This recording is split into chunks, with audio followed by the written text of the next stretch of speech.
that mean is the motor in it that we're using to move the air across our heat exchanger and throughout our ductwork, it's more efficient, right? So it's moving the same amount of air while using less electricity.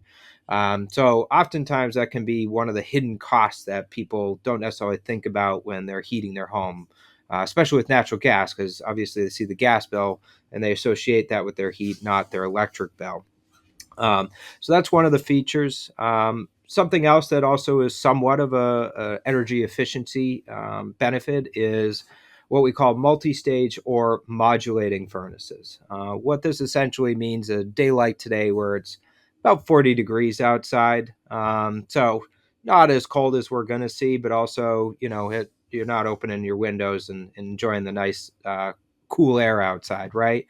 But that system is sized to heat that home when we hit the worst temperatures we might expect, which would be about 0 degrees here on Cape. So what that does mean is that furnace just inherently is oversized, right? Because we need to size it for those worst case scenarios. So those modulating or multi-stage gas valves will allow that unit to really adapt to the needs to the house, versus overheating it really quickly by throwing all the capacity of the system. So the way it works, if it's a two-stage furnace, the way we work here is we basically lock it into the first stage, which is about 60% of capacity of that furnace, for the first 15 minutes.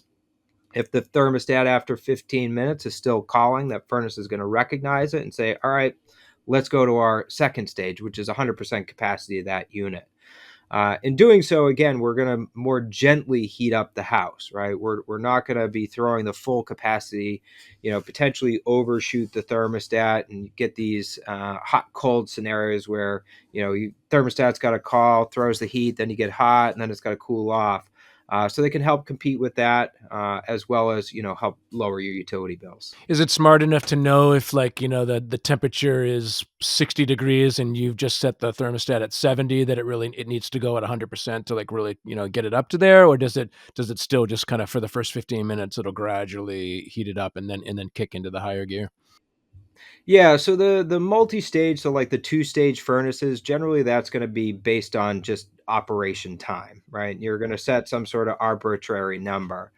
Some of the more advanced modulating furnaces will actually or increase or reduce their fire rate based on the needs of the house. So these systems, in a way, are intelligent, and they can learn the space, learn how long it takes to heat up the space, so that they can moderate their operation based on what it's learned from heating the home over 6 months to a year. So varying degrees of intelligence that these systems have that they'll operate. But for the most part, most of the systems we're putting in are just those two-stage furnaces.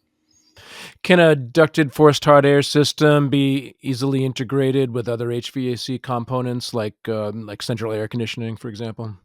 Yeah. I mean, and that's actually a very common scenario here on Cape. 50 years ago, 20 years ago, when a lot of these systems and homes were built, you didn't need air conditioning, right? It was a cooler climate that we had here in the summer months. But now, people are finding that we've got, a bit longer, warmer, more intense summers. So what's really nice, these people that already have furnaces in their homes, we've already got that infrastructure to be able to add air conditioning easily into that home. So, if you've got a furnace, odds are you can add air conditioning to that system, no problem. And you could do that with a central air conditioning system, or can you utilize a ductless system as well that integrates with the ducts that you already have in your home for your heating?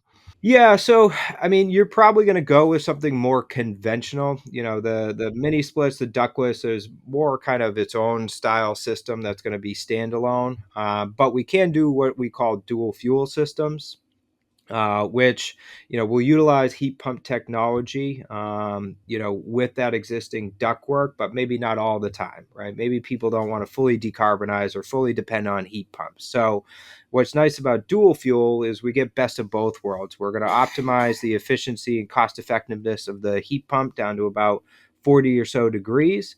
Then after that, we're going to kick in that natural gas furnace for those cooler times of the year, or there's just even those cooler days, and utilize the more efficient gas furnace at that point. Okay. What about indoor air quality? Are there any sort of like add-ons or accessories that you can add into a ducted forced hot air system that will help improve the indoor air quality? Absolutely. I mean, there's almost endless options nowadays. But the one thing that I've always advocated for forced air is the fact that we have more or many more options when it comes to indoor air quality. We can do everything from humidification to dehumidification. Then there's air filtration, whether we go with a MERV 13 or a HEPA style filter.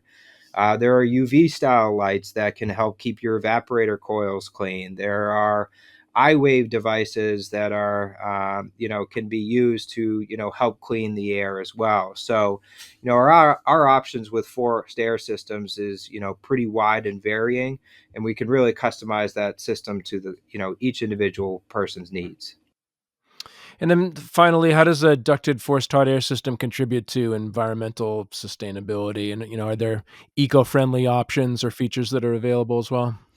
Well, as I said, most of the modern furnaces are already more efficient right there. That is obviously going to help the environment by, taking something out that's 80% efficient and putting in something that's 97% efficient. And just by doing that, exactly, exactly. I mean, to give you an idea how efficient these furnaces are, we actually don't even vent them through chimneys or anything like that. These are what are called direct vent appliances. So we're actually venting with a plastic style material right to the exterior of the house. And quite frankly, if that furnace is running, I can put my hand right in front of that flue without even having to worry about burning myself. So it's really showing you how much of that heat that we're capturing out of those, flue gases or that flame and turning, returning to the house. So obviously, just that alone will help. Then, as we already kind of discussed, there's some dual fuel applications which will allow people to utilize, both the heat pumps and furnaces, fossil fuels. Through the Mass Save program, there's some rebates. There's a heat loan program to do that as well. So, we'll do these systems where we're not touching the furnace, but maybe, customer wants AC and then we'll say, hey, what do you want to do about, you want to reduce some of your heating bills as well? And they say you can do that as well while you put AC. And we can. So we've got a lot of options that can help improve, your footprint.